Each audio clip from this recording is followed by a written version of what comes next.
Okay, all right, well, thanks again, everybody, for coming. Love to see everybody here and having a wonderful time. Today we have a very special guest, all the way from St. Louis. We have Dr. Brecca Gaffney coming from St. Louis, where she's a postdoctoral research scholar in the program in physical therapy at Washington University of Medicine there in St. Louis. And so prior to that, she received her bachelor's degree in mechanical engineering from the Colorado School of Mines. And then after that, she received her PhD and master's degree in mechanical engineering also from the University of Denver. So kind of had some experience in the West here already. So she's excited to be in Boise. She's interestingly enough, she was one of the 5 people or candidates selected nationally as the 2018 L'Oreal USA for Women in Science Fellows. So she's got some awards in her background, as well as she's also partners with the nonprofit Mission St. Louis by serving as a Beyond School mentor. So she's working there with low-income female high school students in math, science, and reading proficiency. So she really enjoys the student environment here. So I'm really excited about that. And she's here to talk about her work in multidisciplinary approaches to quantifying musculoskeletal movement pathologies, which is hard for me to say. Yeah, she's going to say it better than me. So let's give her a wonderful voice. Stay welcome.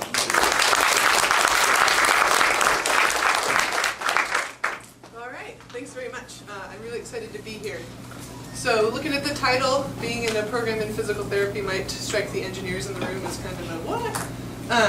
But I'm in the field of whole body and joint level biomechanics. So as you know, and hopefully you know, that biomechanics, I describe it as the interdisciplinary research that is a combination of engineering and medicine. So I primarily am focused on from a physical therapy aspect, and so I do a little bit of work with orthopedic surgeons, but from a rehabilitation standpoint is my main focus. And so today I'm going to talk about some of my previous work, mainly focused on most of my dissertation. My dissertation was largely experimentally based, working with patients with amputation and identifying their movement compensations that they adopt in the loss of their ankle joints. And then I'll spend a bit of time talking about my more present work that's doing some imaging and computational modeling of patients with a pre-arthritic hip condition. And so my main goal today is to not really hone in on the field of biomechanics in one specific study, but to really highlight just how broad it is. And so my goal is to kind of show a lot of different projects that I've been a part of by showing you a lot of different tools.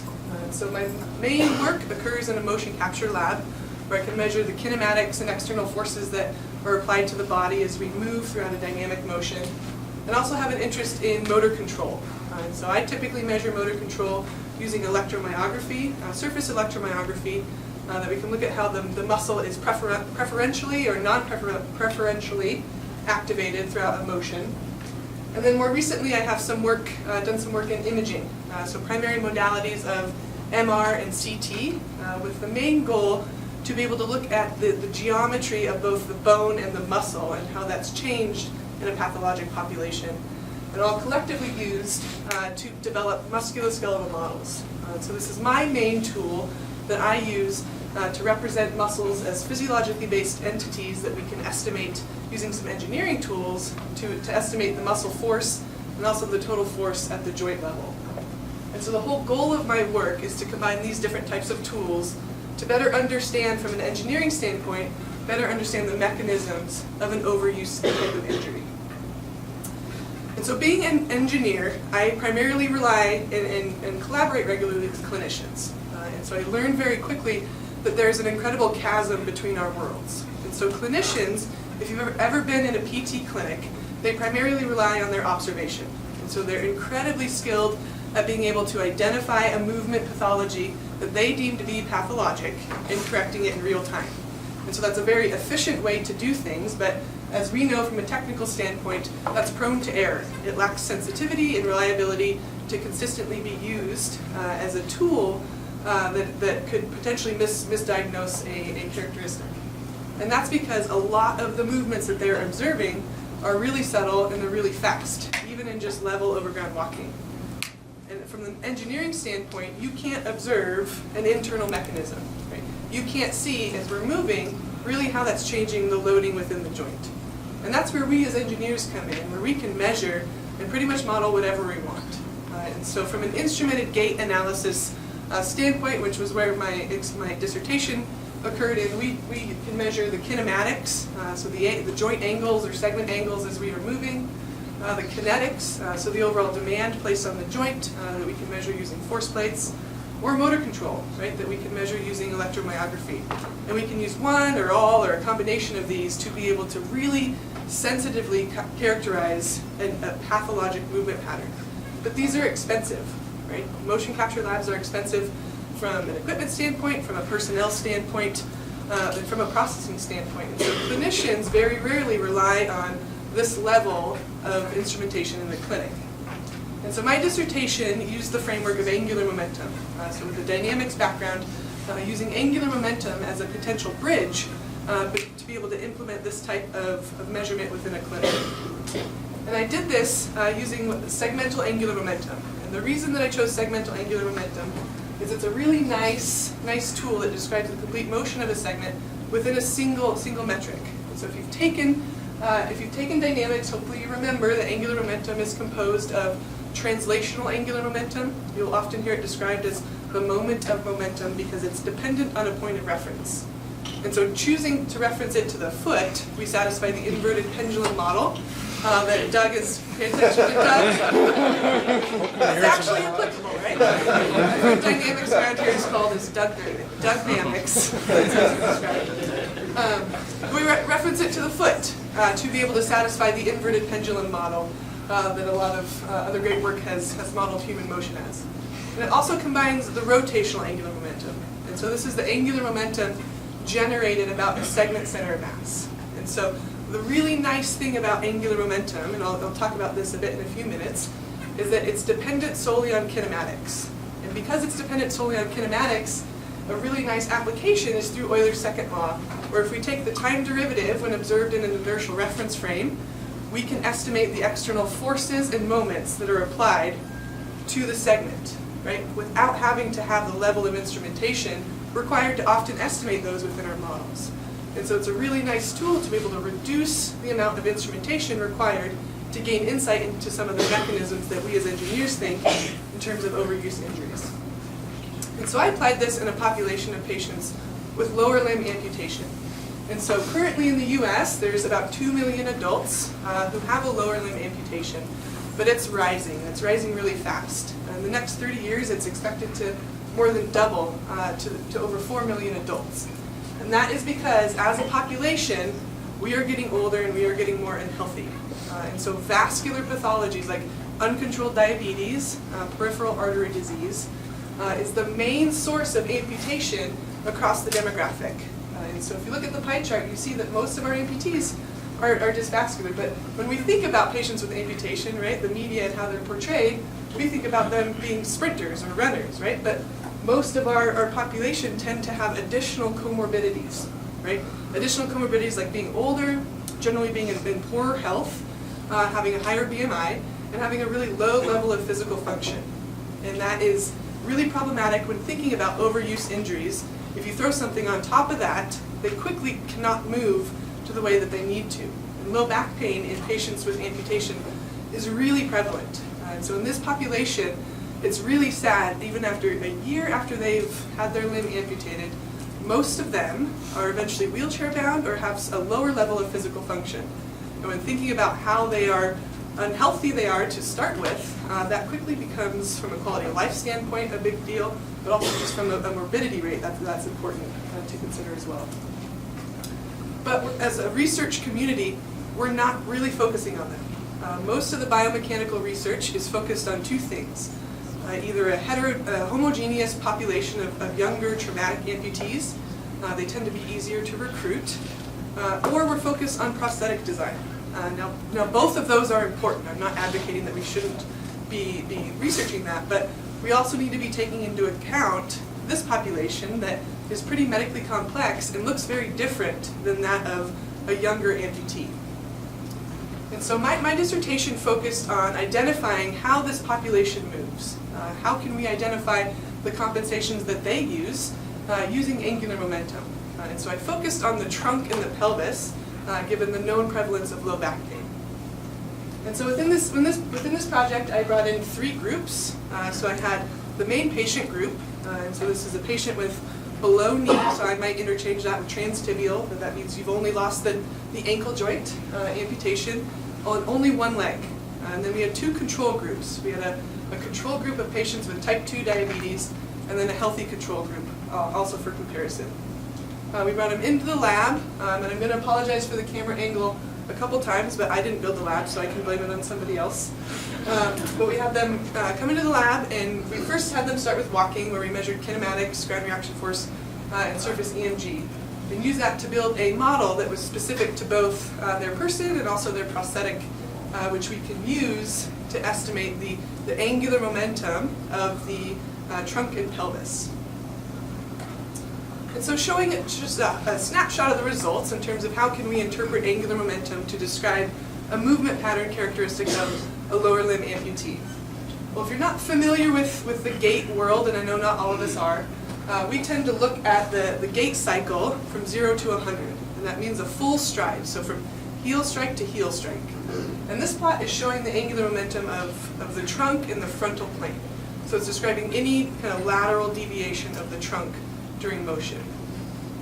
And if we look at the healthy and the diabetic patients, in blue and black respectively, I noticed 2 things. The first is we didn't find any difference between those 2, and the second is there's very little deviation from 0. And so that would qualitatively make sense. If you look at a healthy person walk, there's very little deviation in the frontal plane of their trunk. Right? We want to minimize the energy expenditure, so we're not going to move in ways that we don't need to. But if we look at our amputee group, we notice that they generated more momentum than the control groups at 2 specific points in the gait cycle. You'll see that that is earlier, around 10% of the gait cycle, and later, around 60, a little before 60%. And that's indicative of when they are loading and unloading the prosthetic limb. And so if we look at this patient walk, with, again, the camera angle is terrible, but hopefully you can appreciate the comparison in deviation of the way he moves his trunk compared to the healthy patient. As he's loading his prosthetic limb, you see he's generating more momentum of the trunk towards his stance limb, and then when he's unloading it, it's in the other direction. And that's consistent with a clinical gait pattern known as compensated Trendelenburg. And it's tended to be adopted in an unstable population to shift the body center of mass closer to the base of support because they don't have the ankle mechanism to be able to control that. And so it's also often identified in a weaker population with weaker hip muscles, which this population also demonstrates. And so in addition to this finding, we of course found some other nitty-gritty findings that we use to describe both the trunk and the pelvis movement patterns, which, because they are generating and arresting momentum differently, we hypothesize that that's likely going to change the loading. So the loading both on the joint and the muscle, which is how I typically characterize the contributions, the mechanical contributions to overuse injuries. But in biomechanics, if you're familiar at all with biomechanics, you know how obsessed we are with walking. And I'm going to be a hypocrite because I'm going to come back to walking. But we do that because it's repeatable, it's easy to control, and from an experimental standpoint, it's a nice mechanism to use.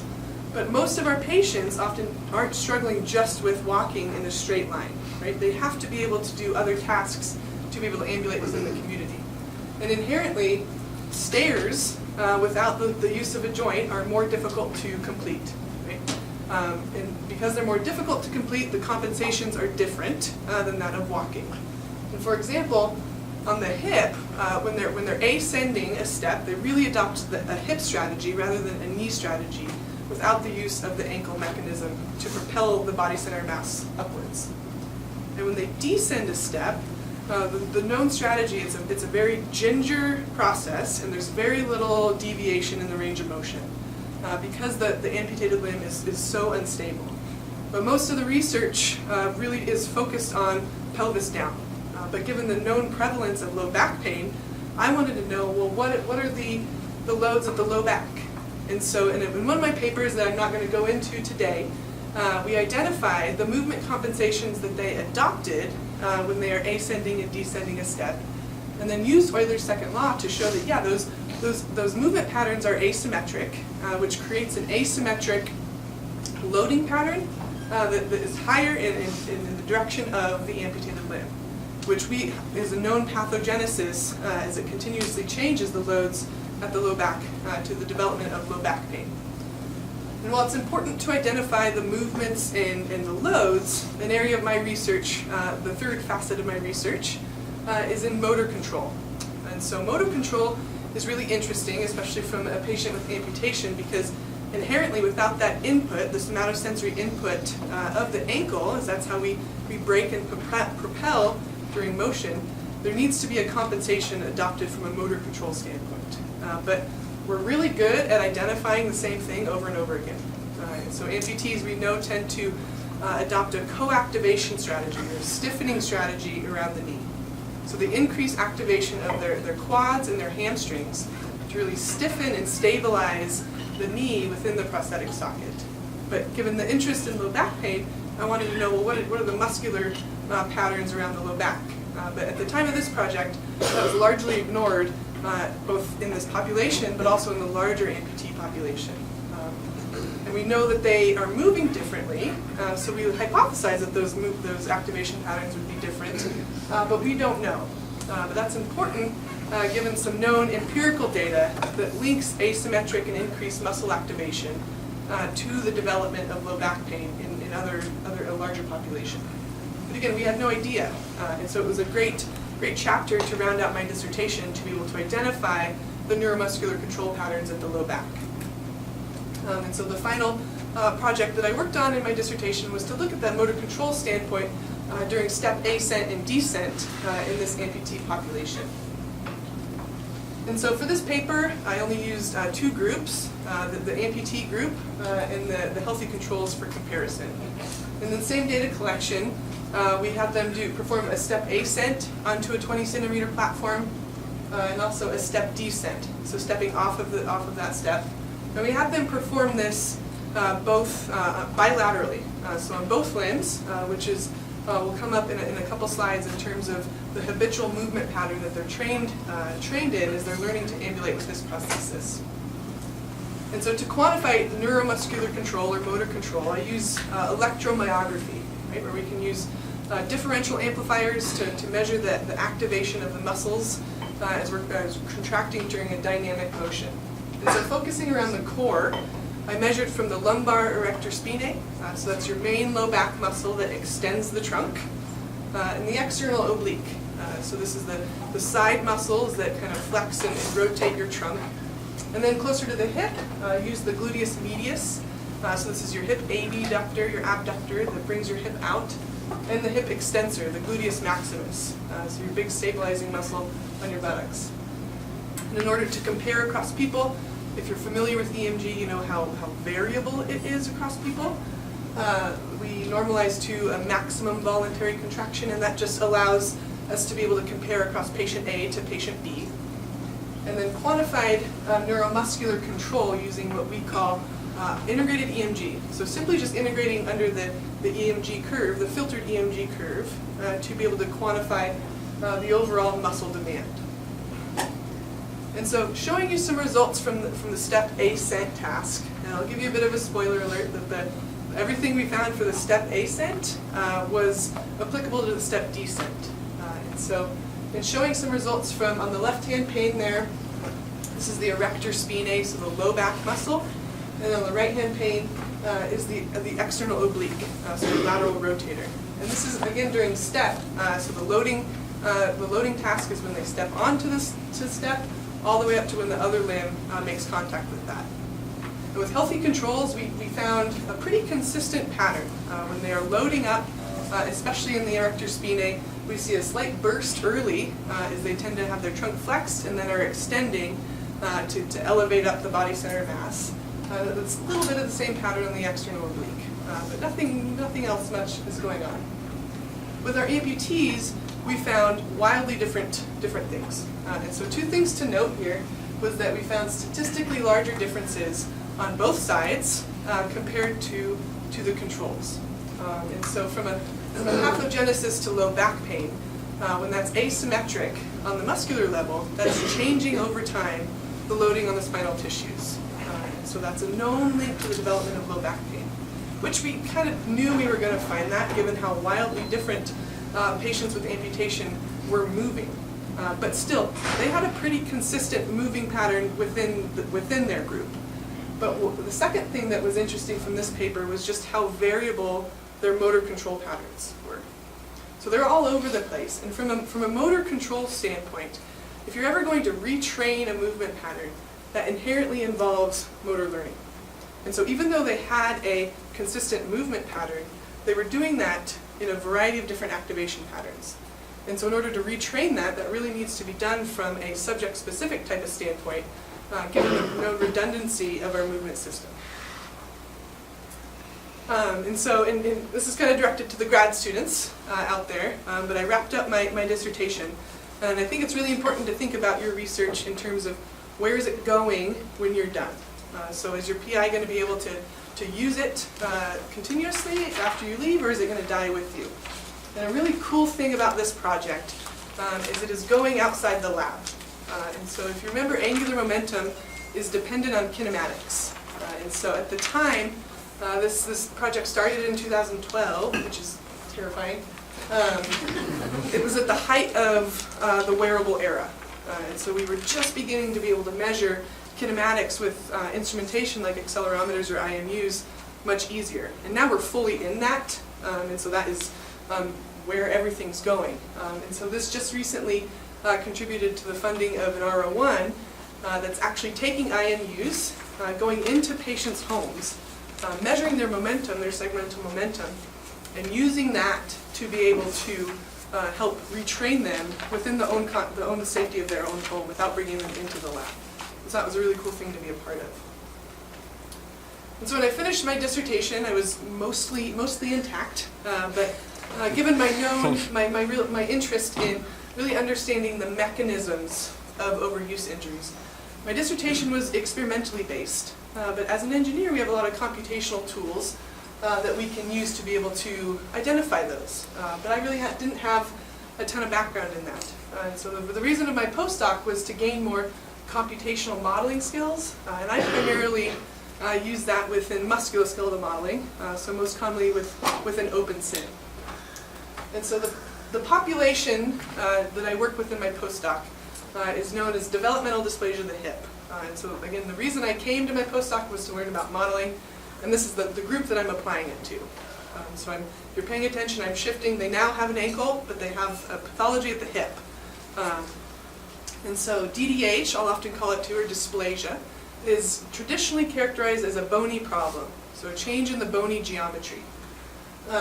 Most commonly, it's identified in the clinic using a two-dimensional radiograph or a two-dimensional X-ray, where they literally just will draw lines and measure an angle of the acetabulum, or the socket of the pelvis. They'll measure the angle over the femoral head, or the top of your femur. And if that angle is less than an angle of 20, the clinician will diagnose them to have hip dysplasia.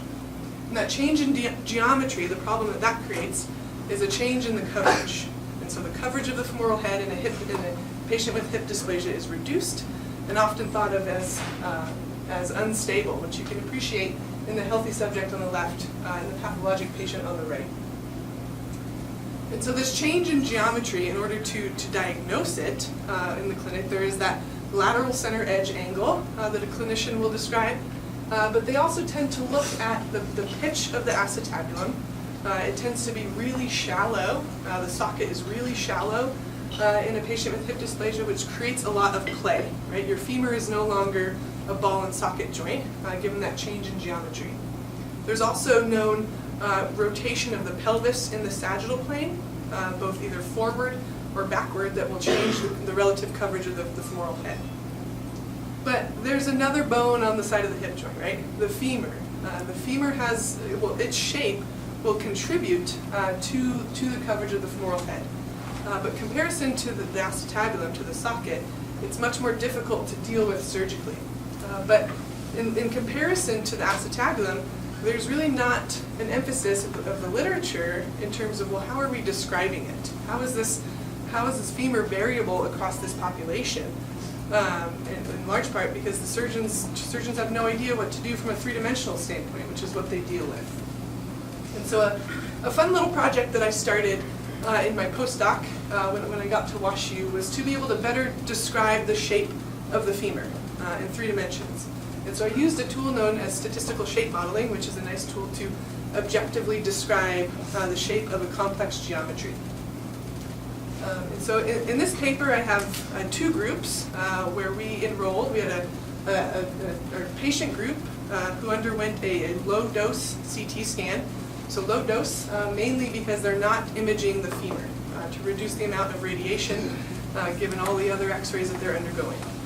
But we wanted to know, well, how much variability is their femur due to their pathology or just due to being human, right? We're all inherently variable. But you can imagine that undergoing a CT scan or finding CT scans of a healthy population of the femur is really hard, and it was. But we did our best to be able to retrospectively enroll from an emergency room department. And so to develop the shape model, we did reconstructions of the bony geometries, and then in the patient group, I just linearly interpolated between the two to be able to estimate the femoral shaft, and then aligned them using an iterative closest point algorithm. And within this algorithm, I fit them to a uniform length, and did that to remove the amount of variability that would occur just based solely on height, which is not really of clinical importance when thinking about this population.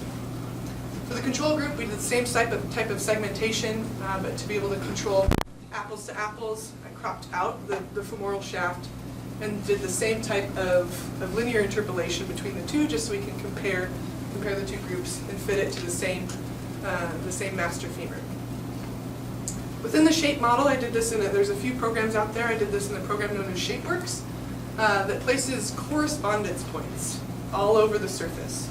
And so these correspondence points are aptly named, meaning that a point on one femur roughly corresponds in three-dimensional space to the same location on another femur.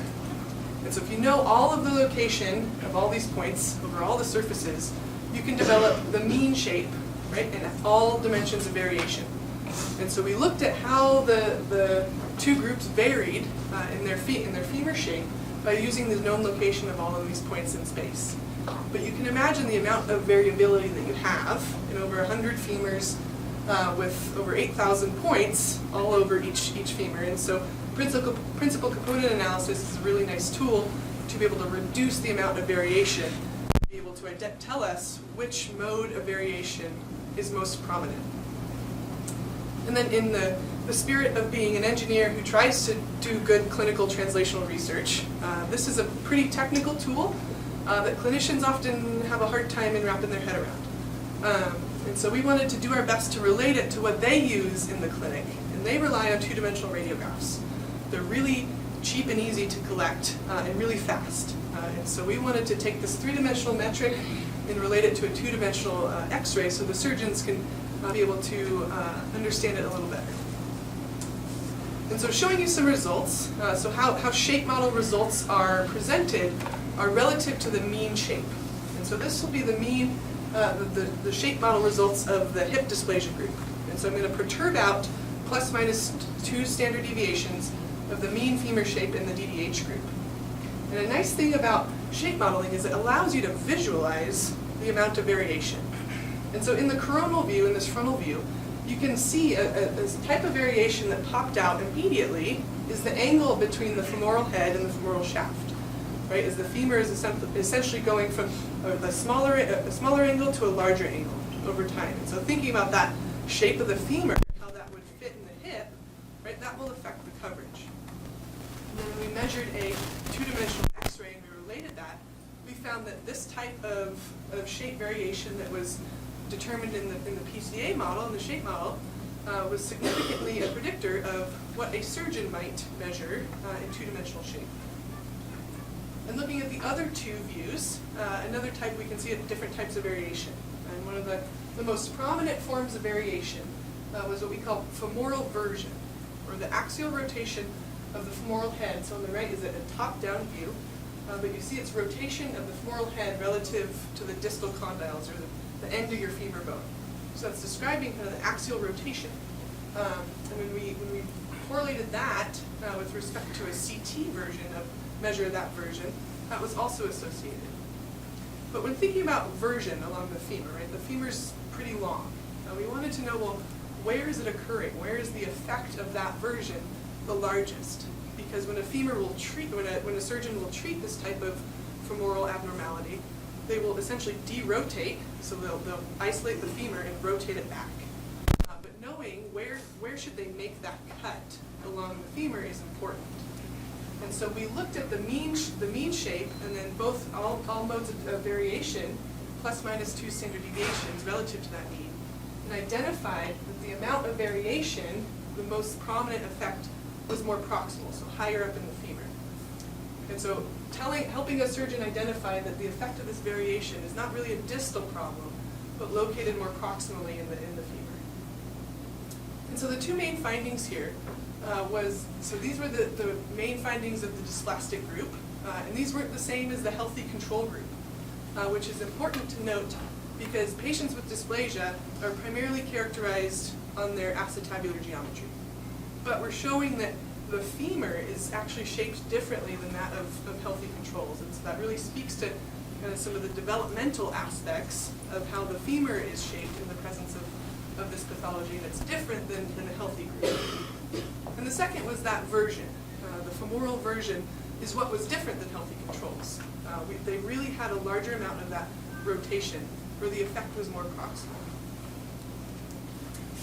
And so switching gears now, hopefully I've convinced you that hip dysplasia is a geometry problem. So we knew it was an acetabular, a socket problem, but they also have femurs that are shaped differently.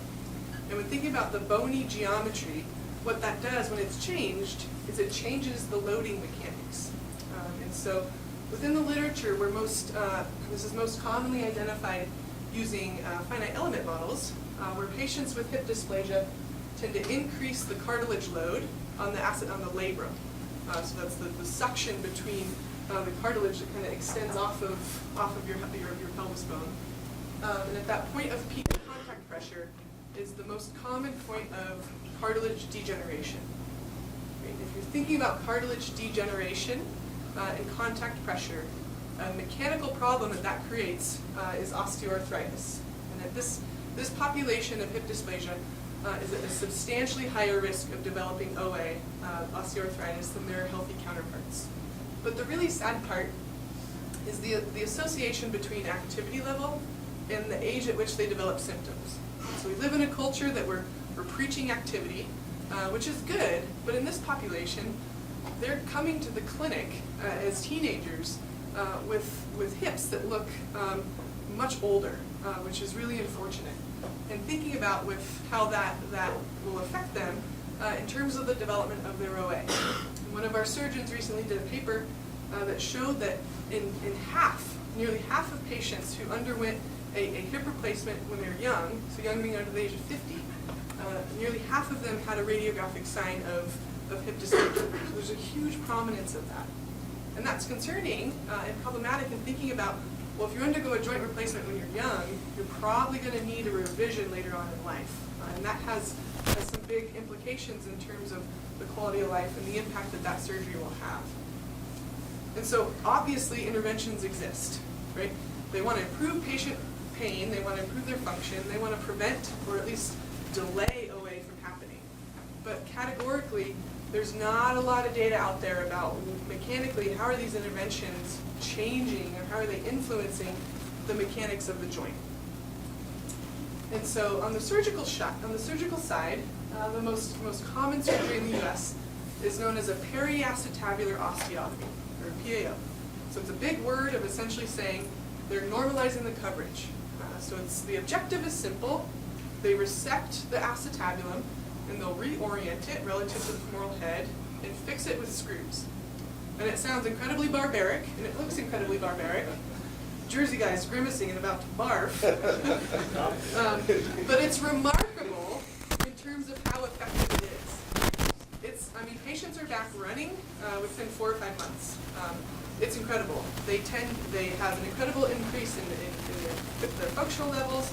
Their pain is reduced, and from a short to mid-term joint survivorship rate. And so thinking about how long will this joint last before undergoing a total hip replacement is really good. But the long-term data, and we're getting our hands on it, is not that positive. And so a recent paper that came out of a Swiss group who kind of invented this surgery is showing that after 30 years, nearly 3/4 of these hips are undergoing a total hip. Now it's important to note that in 30 years, as with all longitudinal data, things change. Surgeons are now way more conservative on who they're doing the surgery on. And the criterion, right, is becoming way more conservative. And the surgical technique has been refined, right? And so the efficacy will improve, but that still begs the question of, well, mechanically, what is it doing? Right? You're having this drastic difference, this impact on the joint. That's going to change the mechanics. And surgeons often quantify the effect of surgery from just a patient opinion. But from an engineer standpoint, I want to know what the influence is. And so there are many ways available to us to quantify the effect of influence. And so in my work, I use a combination of musculoskeletal modeling and probabilistic analyses. And so within a musculoskeletal model, you take the motion of the person, historically the geometry of the person, and the forces that we can use to determine the loads internally within the joint. And probabilistic analyses, when you pair that with a musculoskeletal model, will tell you if you vary one of those inputs, how can the output simulation, where you can perturb different types of inputs, run your model, and then you'll get an output distribution. So in the context of my work, right, I'm back to gait world. I told you I'd be a hypocrite. But in looking at a gait cycle, what this would look like from a musculoskeletal model, if I ran a prob analysis, I'm interested in what we call the joint reaction force. And so this is the resultant force of all external, so the force due to gravity, and the ground reaction force, and all internal forces. So all forces produced by the muscles. And we sum these up, and we sum them either at the resultant, or the proximal, or the distal end. So essentially a force couple system at one of these segments. And so I'm focused on the hip. And so what a probabilistic analysis would produce is just a range of data. And so the input for this was just one person, and as we're perturbing different types of things, you'll get a distribution. And so to describe the influence, I use 2 dependent variables, so confidence bounds. And so confidence bounds describe the overall influence by associating a probability to the size of the bound. And then a sensitivity factor is how you can be able to glean into, well, what is the individual cause? So associating what specific input is changing the output, which we can correlate just with a linear regression model.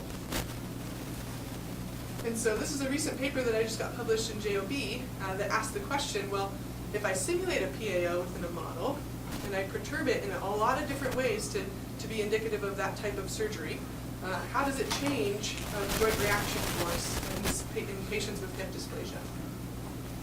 And so patients with hip dysplasia, I know there's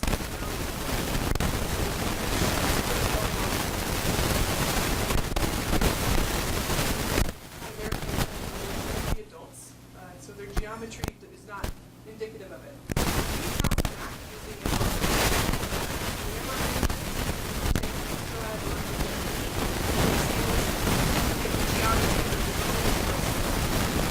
modify an existing musculoskeletal model with an open sim to that patient. And so the subject-specific changes that we use, we include the geometry of the bone and the lines of action of the muscles.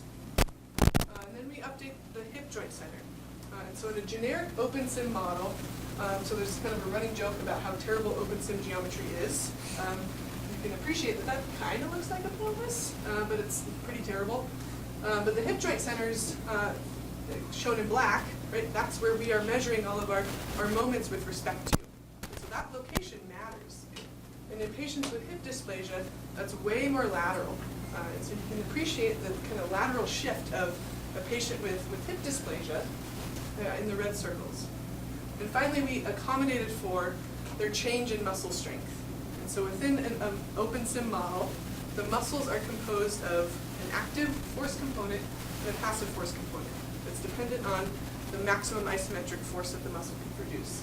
And so we can experimentally measure that using that how much force can your muscles produce, and then scale the model accordingly. And so to simulate this surgery, we do this in a CAD program.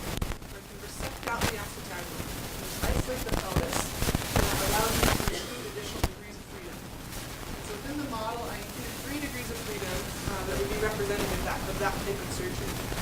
So the acetabular adduction, adduction,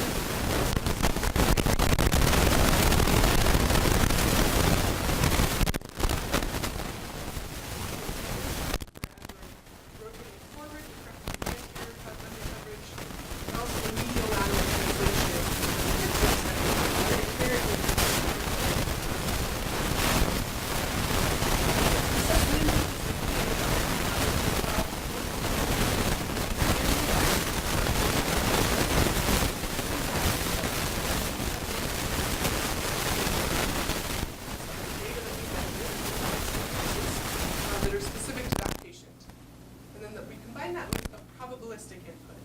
So this is what we're changing in the model. We're changing each of those degrees of freedom that are representative of that type of surgical correction. We're sampling from a really large clinical database that's describing each of these actual degrees of correction from actual patients. And so for each iteration, we're combining the deterministic inputs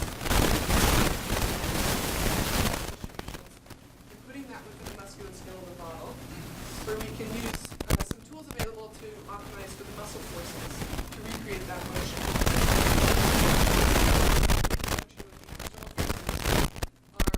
Is what we use to create the joint reaction. All forces within the model. And then use a Monte Carlo simulation and repeat this for 1,000 iterations, where we are randomly changing each one of these degrees of freedom.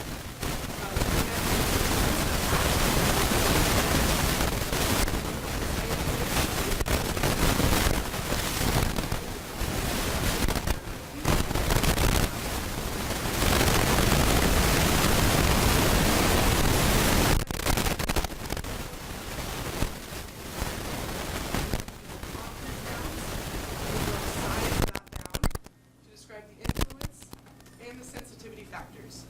So which one of these 3 degrees of freedom is the joint reaction force most affected by?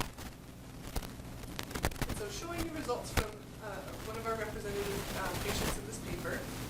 So looking again at the gait cycle, so as she's walking, overground walking. Joint reaction force, we found that in early stance, so when you're loading, this type of simulated surgery had an effect of nearly 2.5 times body weight. And in later stance, it was even larger, to upwards of 3.5. And so by just simply reorienting the socket in this model, that's having a really large effect on the magnitude of the load that's placed on the hip. But we can't really tell what's the driving force of that. And that's where we can use sensitivity factors. And so sensitivity factors are a correlation between the change in input and our joint reaction force. And what we found is the main driver is in the medialization of the hip joint center. So as I'm moving the hip in, as the socket is rotated, the location of that hip joint center will change. And so we found as we ran this on more people, and so these are 2 patients that have drastically different coverage patterns. So they both have hip dysplasia. One of them is in blue, who's very anteriorly deficient.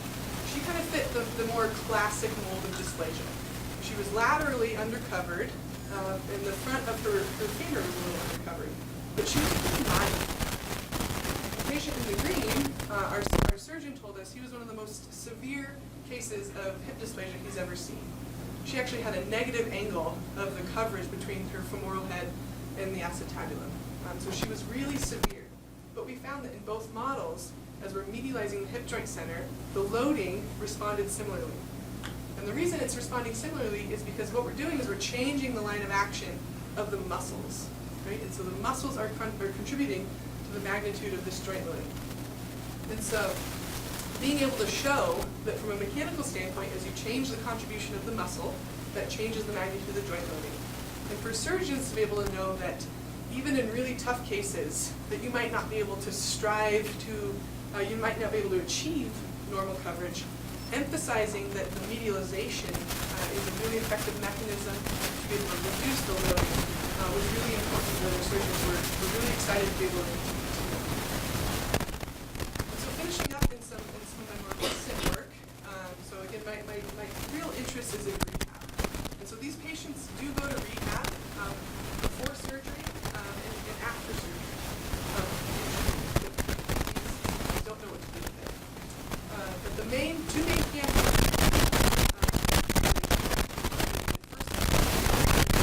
movement training. So strengthening in this population, they target the hip muscles, the hip abductors. So these are really big muscles, but really short and really strong. So they stabilize the joint.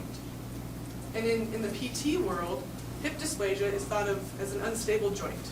And so they'll describe the hip as being like butter in terms of how much they can move it within the socket. And so they want to strengthen the hip muscles to be able to stabilize it. From a biomechanics standpoint, we know that this population, they're at a mechanical disadvantage, right? And so you've probably all taken statics, you know that the moment arm is important in stabilizing and producing a torque without a joint. But in hip dysplasia, that moment arm is smaller because the hip joint center is so much more lateral. So if they want to achieve the same moment, they have to produce more force. But they're weaker. And so in a population similar to hip dysplasia, and now that this project is ongoing, we have our own experimental data to show that they're producing way less torque than a healthy group. And that's problematic because there's been some known work that has actually weakened muscles and shown that that increases the magnitude of joint loading. Movement training is the other form of intervention. And so on the rehab side, this is the main emphasis. So much so that the American Physical Therapy Association just rebranded to say that they are going to transform society by optimizing human movement. Now, I don't think they know what optimization means, but that's still their goal, that they're trying to normalize movement pattern. From a biomechanics standpoint, as a field, there's some inconclusive results in terms of movement patterns in patients with dysplasia, but one of them is they tend to reduce the motion in the sagittal plane, right? So reducing the flexion and extension because it is so unstable. And that's important, we know, because our models are dependent on the input of the motion. But rehab, the field of rehab biomechanics, or rehab, is incredibly hindered by just a lack of data. It's really hard data to collect and track. And so this is some of my more recent work. So this is hot off the press and still ongoing, but it's actually simulating rehab in a similar probabilistic flow to be able to assess the effect of those types of intervention on joint mechanics. And so it's a very similar workflow for the strengthening simulation. We take the kinematics and the forces that we measure, and then what we are perturbing now within the model is the strength of the hip muscles. And so your hip abductors are composed of your gluteus medius, your gluteus minimus, and your tensa fascia lata. And so those are the muscles that make your leg go sideways. And so for every iteration, we are randomly perturbing and increasing how much force they can produce. And so within the model, that would be indicative of them being stronger. In the movement training, now we're taking the force data that we measure in the lab, and then now perturbing the hip angle in the sagittal, so the flexion extension degree of freedom, and also in the abduction, so as your leg moves forward and sideways. We go through a very similar type of workflow where we're solving for the muscle forces within a probabilistic workflow, which gives us these output probabilistic hip mechanics. And so beginning with strengthening, so this is just one patient, so this is her baseline data. And so we have the resultant joint reaction force in black, and then the individual force vectors shown in colors there. And our probabilistic data, if we zoom in, if we plot our prob data on top of that, you'll notice two things. It's increased, but it's only slight. So in early stance, there's only about 7% body weight. As I'm running this on more patients, that story is holding true. And so far I have 4 people in here to show that as I'm strengthening the muscles, well, it's increasing the magnitude of the joint reaction force. It's only by about 5 to 7% relative to baseline. So clinically not having that big of an effect on joint loading. Now in movement training, I wanted to know, well, what do you target it for in movement training? All right, so in talking with our clinicians, they really say we want to avoid excessive hip extension. So that puts the hip in a pretty provocative position as the rim of the socket is so much oriented higher up. And they want them to step outwards because it's more stable to be able to load that force within the socket. And so we can predict those changes within our sensitivity factors by looking at the slope. And so as we're predicting that increase in hip flexion, an increase in hip abduction, showing that relative to baseline, there's nearly 20 to 30% reduction in the load of, in the magnitude of the joint load. And so far we're showing that strengthening, although it's increasing it, it's slight. So it's actually a good thing if we can strengthen the muscles that much and not increase the joint load. But movement training, if the goal is to reduce joint mechanics, the load of joint mechanics, movement training is the way to go. And so kind of in the next few months, what I'm trying to do is get into more clinically relevant tasks. So walking, this group doesn't have a problem with walking, but it's really when the hip is positioned in pretty provocative positions is when symptoms tend to develop. I'm also interested in looking at different pathologies. So in the hip world, in the pre-arthritic hip world, you have kind of dysplasia and impingement. And so they're structurally are very different. Surgery is very different, but rehab is the same. And so showing if there's a difference in the effect of rehab dependent on pathology is something I'm really interested in. And finally, I'm scaling down. And in thinking about the effect of overuse injuries from an arthritic standpoint, I have been in this joint reaction force world that we often use as a surrogate for cartilage loading, but being able to actually get down on the cartilage level is important. And so this is what my F32 is working on, that I'm actually developing a contact model within an OpenSim model to be able to at least look at the distribution of the cartilage loading. And so with that, of course, I'd like to acknowledge the co-authors, which I tried to populate within the talk, and of course the funding, and would be happy to answer any questions. All right. Time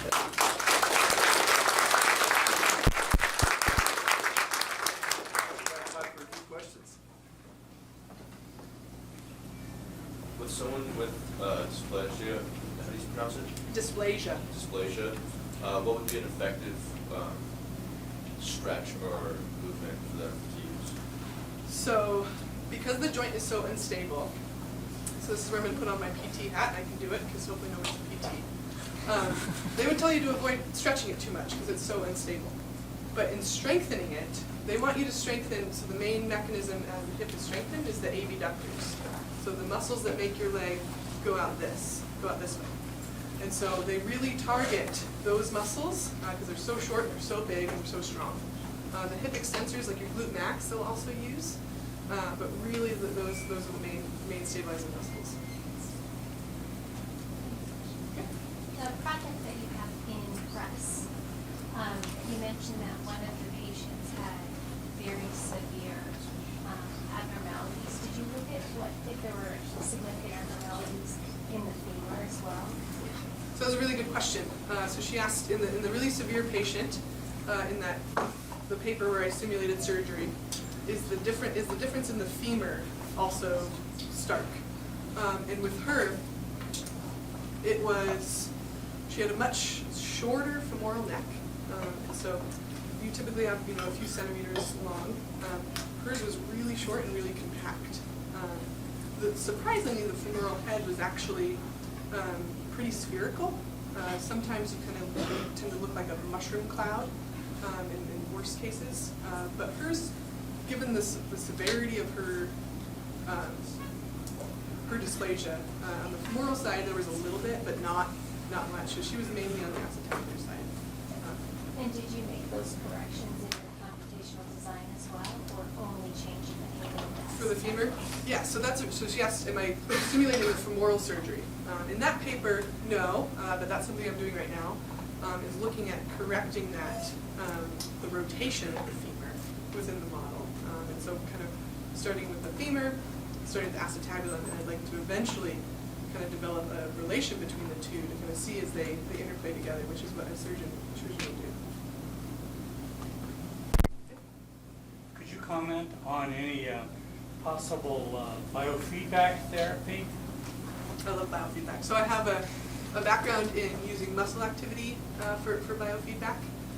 The benefit of biofeedback, obviously, is you get the real-time motor learning. In hip dysplasia, it would be really pretty tough because right now what we know in their movement is they're really subtly different than healthy controls. From an activation standpoint, and that's another paper I have looking at, they're activating somewhat similarly, except in the hip adductor muscles. They're increasing it. So I don't know if you could retrain that big stabilizing muscle to activate less. I don't think we have that fine-tune of motor control for the big muscles. But if you're going to target, I would certainly target the muscle. But in this group, I think it's mainly a bone problem and then a strength problem, less so than a movement problem. But that's, I mean, it's a great field to look into. Yeah. So when you talked about the different use principal component analysis to show what components of dysplasia or what caused dysplasia the most, have you ever looked into doing something with linear discriminant analysis where you could separate the healthy patients from unhealthy patients based on the same things? So, no, but I was just talking to Acute about, I don't know who's here, not about that tool, I'm not familiar with that, but in support vector machines, so different type of machine learning to be able to like better categorize them. And that, if you're ever interested in doing a graduate degree, if you can get a surgeon on board, and they all will be, if you can get them to take a radiograph and be able to like objectively quantify pathology, should patent it, and you would become a millionaire because surgeons would love it. And so that's a really great question. And no, I haven't looked at that yet because I might take it. It's your retirement plan. Exactly. Yeah. So I think you had said that you went to a different school or something for your postdoc to learn more about computation. What's like the gap between what you learned in undergrad and grad school versus what you did in your postdoc? Oh, that's an awesome question. Huge. So I went to the Colorado School of Mines, and so at the time, biomechanics, bioengineering was pretty new. And so when I was a sophomore, it became a minor. Now I think it just became a major. There's no graduate program. But I took a biomechanics class as a junior, and that was my aha moment. But I had no research experience. And so an advisor wisely told me, well, if you want to do this, you need to go to grad school. And so I went to applied for grad schools and found a really nice fit that had the amputee project, which I was really passionate about. And my advisor is a dynamicist, so it was largely experimental based. But there's a pretty big gap in experimental and computational, not in terms of one better than the other, just in terms of tools used. But they are really complement of each other. And so between grad school and my postdoc, it's really just been learning different types of skills to ask questions, mechanistic questions, that we can use to better understand the movement pathologies. Yeah? From a movement strategy, when people with hip dysplasia, does it make a difference in the placement of the foot? If the foot is more aligned with the direction of motion, does it allow the feet to go out and that join in better? Yeah, so that's an awesome question. And that's something I'm looking at in some of the work that I'm rotating the femur. And so in talking with our surgeons, there's a couple opinions, and so that angle of the foot progression angle, is dependent on the torsion of that femur, right? Which we showed that in this dysplastic population is really variable. And so you have some people that have a high amount of femoral version, right, and their limb rotates accordingly. But then you, or inward, depending on that degree. And then you have the other camp that have that same type of femoral version, but they're walking straight, right? And they're the type of patient that the surgeon will describe as, well, that's the mom that's yelling at them to not be pigeon-toed, right? And so they've retrained their movement pattern. And so it's interesting that it's not one or the other. And surgeons, that's one of their main outcomes in looking at the foot angle as they're lining up that femur. And they look at it in surgery. But it's a really interesting problem, and trying to get into that dichotomy is something I'm really excited about learning more about. That's a really good question. Yeah? I'm just curious, you said like a lot of problems are in like the ankle for amputees because they don't have a joint prosthetics. Is there any like work being done on developing some mechanism that basically gives them like a calf muscle? Yeah, so kind of in the, so the question was, is there pretty much any work that's being done in simulating a calf muscle, which would be a powered prosthesis? And that's a huge line of work. A group out of MIT, Hugh Herr, he's actually a bilateral amputee, and he developed the powered prosthesis. So essentially to create an active propulsion, it's a simple robotics problem, when you're pushing off to give you that propulsion. And so that's a huge line of work, and those are really, really great, but they're hundreds of thousands of dollars.